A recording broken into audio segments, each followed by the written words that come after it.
I'm going to jump to this story because we're in Texas too. Someone shared this with me the other day. Check this out. This is a Facebook post from the Burnett Consolidated Independent School District.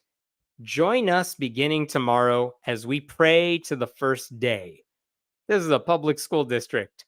They even have a name for it, Pray to the First Day.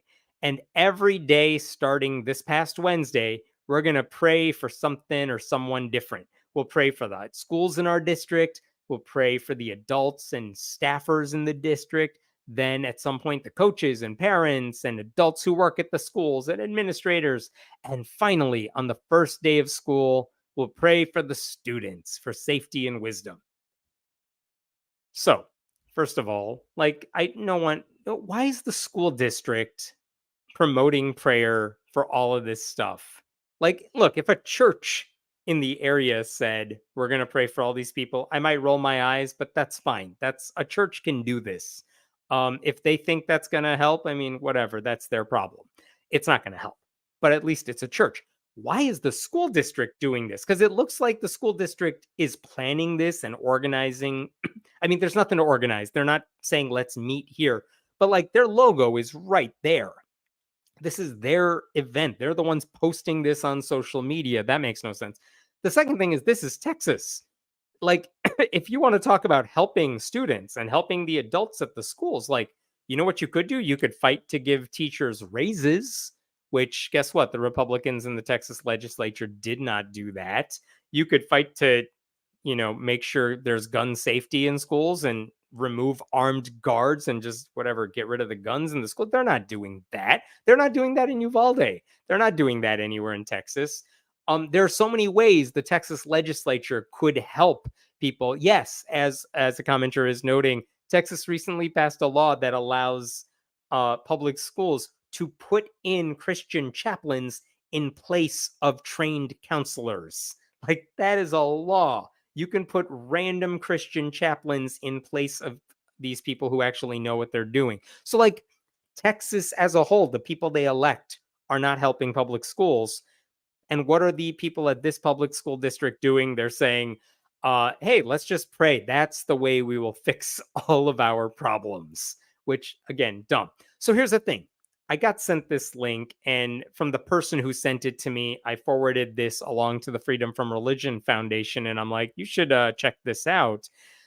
Really quickly, the Freedom from Religion Foundation sent a letter to the school district. Like, and I want to quote some of this here.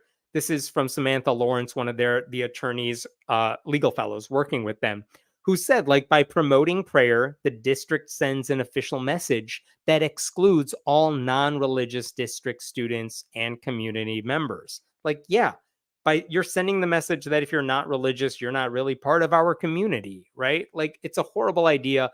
Besides the illegality of it, it sends the wrong message, even if it was legal. And again, this was a letter, not a lawsuit, not a threat, just saying, hey, you did this thing. I'm sure you meant well, but you can't do this. And here's what's amazing.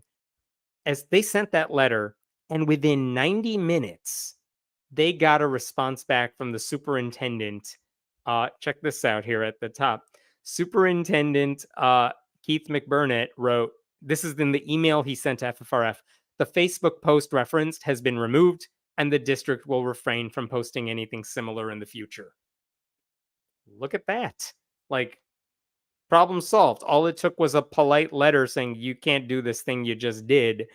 There's no argument about it. The school's not putting up a fight. They just are like, oh, okay, post taken down. What I'm curious about, because this just happened like yesterday-ish, in the past 24 hours, I would be curious to see, because when they posted this initial Facebook post up here, can you see this? 174 shares, 119 comments. And if you went through the comments, they were overwhelmingly positive. Like, I'm so glad you're doing this. We need Jesus back in schools. All the shares were basically doing the same thing. I don't know if any of those people have realized that this post no longer exists, that the district is not leading or sponsoring these prayers. And I'm kind of curious if any of them are going to notice, because I'm wondering if there's going to be any backlash to the district for taking this down even though they never should have done it in the first place. That might be interesting. I haven't seen it yet, but if people flip out about this, I'd be curious to see what the district's reaction would be in that situation. Like, is the district then going to put it back up? What are they going to do? Who knows? By the way, I looked this up. In this county where this school district is located, 78% of the county voted to reelect Republican Greg Abbott as governor last time around. And by the way, all the other, like, if you look at the ballot, in the county, every Republican position was getting 78, 80% of the vote. So this is a very red county. This is then, I assume, a very red school district. So I can't imagine this was an easy call for the administrators, knowing that the backlash might be there, but good for him for doing the right thing. I think he just hoped he would quietly take this post down and no one would notice. And so far, he's right. But I don't know if that's going to last.